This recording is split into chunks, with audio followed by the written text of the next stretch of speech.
16 जानेवारी 2026चा तो दिवस होता. साधारणतः रात्रीचे 1 वाजलेले असतील. केशव बसच्या शेवटच्या सीटावरती बसलेला होता. एक महिला पुढच्या स्टॉपवरती चढली. त्या केशवच्या शेजारी येऊन बसली. केशवला एकटं बघून त्याच्या मांडीवर बसली आणि तिच्या छातीचे ब्लाऊजचे बटन काढून त्याच्या तोंडावरती रगडायला लागली. केशवला आता समजेना की काय झालं. हा केशव पण एक तरुण पोरगा होता, जवान होता. यानेही त्याचा आस्वाद घ्यायला चालू केला. या दोघांनी त्या ठिकाणी संबंध बनवले. उतरून त्यांच्या शेवटच्या स्टॉपवरती ती महिला तिच्या रस्त्याने गेली, हा केशव त्याच्या रस्त्याने गेला. पण आता तुम्ही म्हणत असाल की हे अचानक असं कसं काय झालं? पण याच्या मागं ही स्टोरी होती. 2025च्या मे महिन्यामध्ये केशवने त्याची 12वी पूर्ण केली होती. त्याच्या घरच्यांनी म्हटले की आता काय करणार आहे पुढे? केशव म्हणला की ग्रॅज्युएशन करून बघू, काहीतरी करू, MPSC UPSCची परीक्षा देऊ. याच्यासाठी ग्रॅज्युएशन पूर्ण करावं लागतं. त्याच्या वडिलांनी त्याला ॲडमिशन घेऊन दिलं आर्ट कॉलेजमध्ये आणि म्हणाले की तू आर्ट कॉलेज करत करत लायब्ररी वगैरे अभ्यास करत जा त्या ठिकाणी जाऊन. म्हणजे कसं आतापासून तयारी झाली म्हणजे तुला पुढे सोपं जाईल. आता या केशवलाही भारी वाटलं. वडील सपोर्ट करतात, घरचे सपोर्ट करतात. केशव सकाळी उठायचा, कॉलेजला जायचा, दुपारपर्यंत कॉलेज, संध्याकाळी 6 वाजेपर्यंत लायब्ररीमध्ये कॉलेजचा अभ्यास करायचा. आता हे त्याचं रोजचं रुटीन झालेलं होतं. रात्री येताना 6च्या 7च्या शेवटच्या बसनं घराकडे यायचा.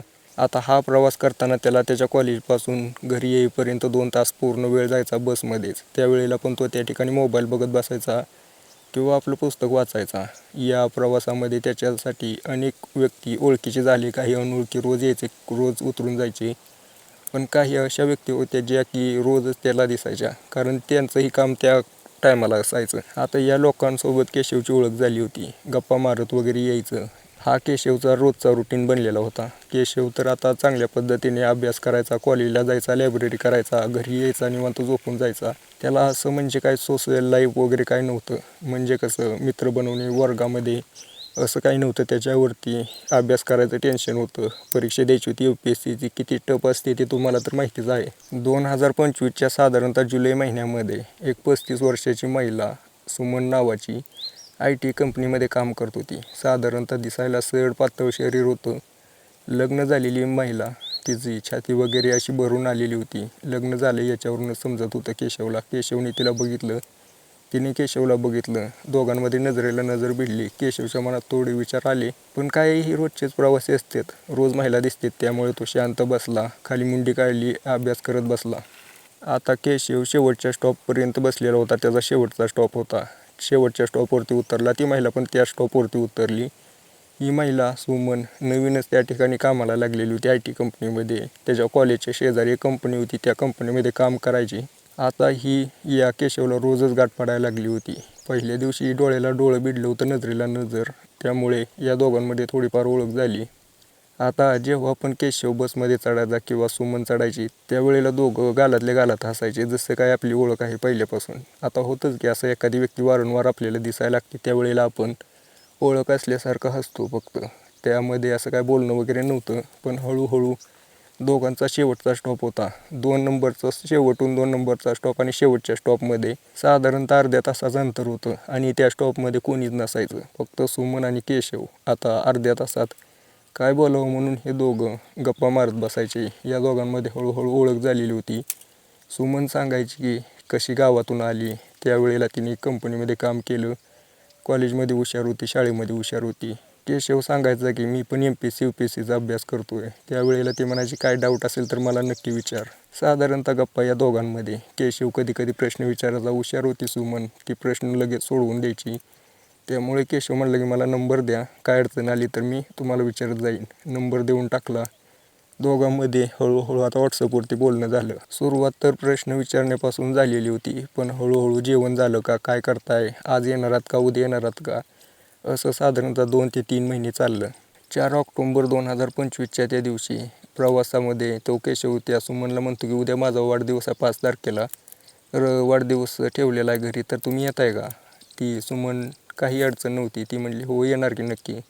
आपली ओळख झाली, भरपूर दिवस झालं मी पण तुझ्या घरी आलेलं नाही, त्यामुळे तुझ्या घरच्यांना पण भेटणं होईल. होकार देते आणि दुसऱ्या दिवशी त्याच्या घरी पोहोचते. केशवची पार्टी होती. केशवचे घरचे श्रीमंत होते, भरपूर जंगी पार्टी ठेवलेली होती. केशवचे मित्र, कॉलेजचे मित्र, लायब्ररीचे मित्र हे सगळे आले होते, त्यामध्येच ही सुमन. ज्या वेळेला सुमन त्याच्या पार्टीमध्ये पोहोचली होती त्यावेळेला त्याच्या वडिलांना ओळख करून दिली केशवने की ही महिला जी आहे सुमन मला भरपूर मदत करते. एखाद्या शिक्षकाप्रमाणे सांगते उत्तरं वगैरे. त्याचे वडील हे म्हणले चांगलं आहे, पोराची मदत करत जावा, पोराची परीक्षा निघली तर आम्हाला आनंद होईल. सुमन त्या केशवच्या वडिलांना म्हणते की काही काळजी करू नका, ज्या वेळेला पण त्याला गरज पडेल त्याच्यापाशी माझा नंबर आहे, तो मला मेसेज करतो, त्याला नक्कीच मी या परीक्षेत तर पास करूनच सोड. मी पण माझ्या टायमामध्ये MPSC UPSCची परीक्षा दिलेली होती, 1 मार्काने पेपर जायचा, पण मी केशवसोबत असं होऊ देणार नाही.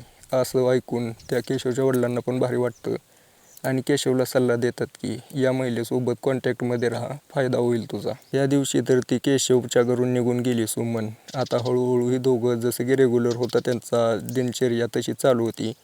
नोव्हेंबर महिन्याच्या 8 तारखेला हा केशव एक दिवशी सुमनला म्हणतो की मी तुमच्यासोबत भरपूर दिवस झालं बोलतोय, पण काय माहिती मला माझ्या मनामध्ये ना तुमच्याबद्दल असा आदर वगैरे काही नाही, मला तुमच्याबद्दल प्रेम वाटतं मनामध्ये. आता एक 19 वर्षाचा तरुण असं बोलतोय म्हटल्यानंतर या सुमनला भारी वाटलं आणि सुमन म्हटली की हो तुझ्या मनामध्ये आकर्षण असू शकतो, तू तरुण आहे त्यामुळे होऊ शकतं, माझं तर लग्न झालेलं आहे. केशव म्हटला की हो सगळं खरं आहे, पण मला आकर्षण वगैरे काय नाही, मला तुमच्यासोबत लग्न करायचं आहे. आता या केशवचं असं बोलणं ऐकून ही जी महिला आहे सुमन थोड्या विचारात पडते आणि म्हणते बघू विचार करून सांगते, कारण माझं लग्न झालेलं आहे आणि माझ्या पतीपासून मला काही अडचण नाही. केशव तिला म्हणतो की काही अडचण नाही, माझं कॉलेज होईपर्यंत मला नक्की सांगा.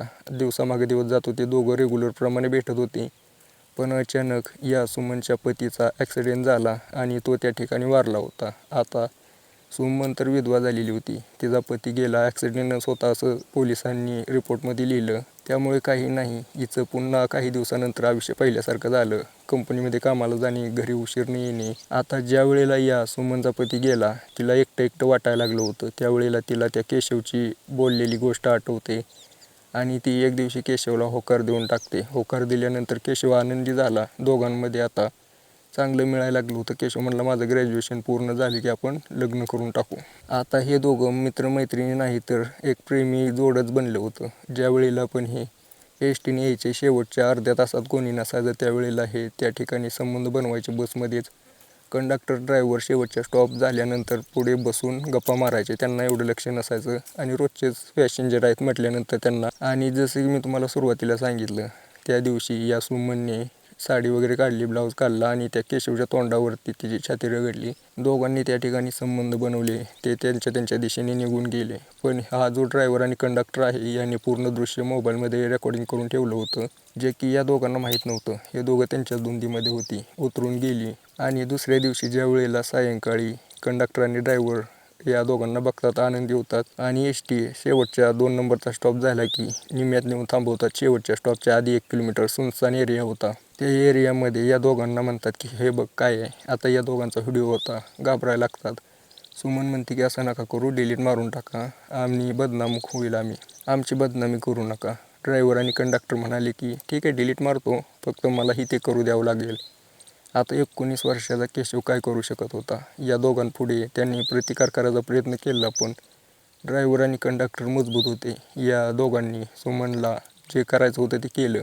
सुमन रडत होती आणि केशव तोही रडत होता. एक तरुण पोराच्या पुढे असं काही घडलं होतं. आता त्या दिवशी हे दोघं बसमधून उतरून रडत रडत घरी गेले. घरी गेल्यानंतर केशव शांत राहायला लागला होता. आता या सगळ्या गोष्टीला भरपूर दिवस झाले होते. 27 जानेवारी 2026च्या त्या दिवशी रोजच्याप्रमाणे तो बस ड्रायव्हर आणि कंडक्टर बसमध्ये बसलेले होते. सुमन आणि केशवने आता बसचा टायमिंग बदललेला होता, पण अचानक त्या बस ड्रायव्हरला खोकला लागला, तोंडामधून रक्त यायला लागले. त्यामुळे तो कंडक्टर त्याला दवाखान्यामध्ये घेऊन गेला. डॉक्टरांनी त्याला गोळ्या वगैरे दिल्या, रक्त टेस्ट करायला लावले. रक्त टेस्ट केलं, घरी गेले, मोबाईल नंबर घेऊन ठेवला होता डॉक्टरांनी. काही वेळात त्याला कॉल गेला आणि त्याला म्हटले की तुम्ही हॉस्पिटलमध्ये या. कंडक्टर आणि ते दोघं हॉस्पिटलमध्ये गेले. त्यावेळेला डॉक्टरांनी सांगितलं की तुम्ही असं काही कोणासोबत केलं होतं का काम पत्नीला सोडून. त्यावेळेला ते म्हणले नाही. काय झालं तर त्या डॉक्टरांनी सांगितलं की तुम्हाला तो रोग आहे. आता त्या दोघांना काय समजेना. त्यांच्या लगेच लक्षात आले की नक्कीच या सुमनमुळे झालेलं असेल. आता तो जो कंडक्टर होता तो पण त्याची टेस्ट करून घेतो, तर हो त्यालाही झालेला होता. त्या सुमनमुळे झालं हे कन्फर्म झालं.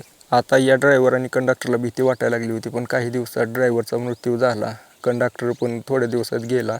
आता या केशवला आणि सुमनला समजत नव्हतं की हे दोघं कसं काय येत नाहीत. त्यावेळेला त्यांना समजलं की हे दोघं मेलेत. केशव आणि सुमन खुश झाले, पण काही दिवसानंतर केशवला पण तसंच व्हायला लागलं होतं. त्याने दवाखान्यामध्ये गेल्यानंतर त्यालाही तेच सांगितलं कारण डॉक्टरांनी. आता याला समजलं होतं की हे सगळं हिच्यामुळे झालंय. ते ड्रायव्हर कंडक्टर पण असेच गेलेत. त्या ठिकाणाहून डॉक्टरांकडून गोळ्या वगैरे घेतो, घरी जाऊन झोपतो. दुसऱ्या दिवशी अचानक त्याचा सकाळी फोन वाजायला लागला. दुसऱ्या साईडवरून सुमनचा नंबर दिसत होता, पण पोलीस बोलत होते. पोलीस म्हणाले की हा नंबर कोणाचा आहे. त्याने पूर्ण माहिती सांगितली. शेवटचं डायल या नंबरवरून आलं होतं सुमनला म्हणून. पोलिसांनी त्याला पोलीस स्टेशनमध्ये बोलवून घेतलं, पण तो उडवाउडवीची उत्तरं द्यायला लागला केशव. पोलिसांच्या लक्षात आले होते पूर्ण प्रकरण. पोलिसांनी त्याला ज्या वेळेला थर्ड डिग्री दिली त्यावेळेला त्यानं पूर्ण सत्य घटना सांगितली, जी की अशी होती. ही जी सुमन आहे तिच्या ऑफिसच्या बॉसपासून तिलाही तो रोग झालेला होता. तिचा पतीही त्याच्यामुळेच मेलेला होता आणि ही आता या सुमनला पुरुष बिलकुल आवडत नव्हते. त्याच्यासाठी हे काम करत होती. यामुळे या केशवला पण झाला. केशव म्हणला की माझी जिंदगी बरबाद केली, म्हणून त्यानेच त्या ठिकाणी त्या रात्री सुमनच्या घरी जाऊन तिला संपवलं होतं. केशवच्या या स्टेटमेंटला पुरावा धरून पोलिसांनी त्याच्या विरोधात गंभीर कलमांतर्गत गुन्हा दाखल केला. केशवला अटक झालेली आहे. त्याच्यावरती तर गुन्हा चालूच आहे. पण मला सांगा यामध्ये चूक नेमकी कोणाची? केशवची का त्या सुमनची? बाकी व्हिडिओ कसा वाटला कमेंट करून नक्की सांगा.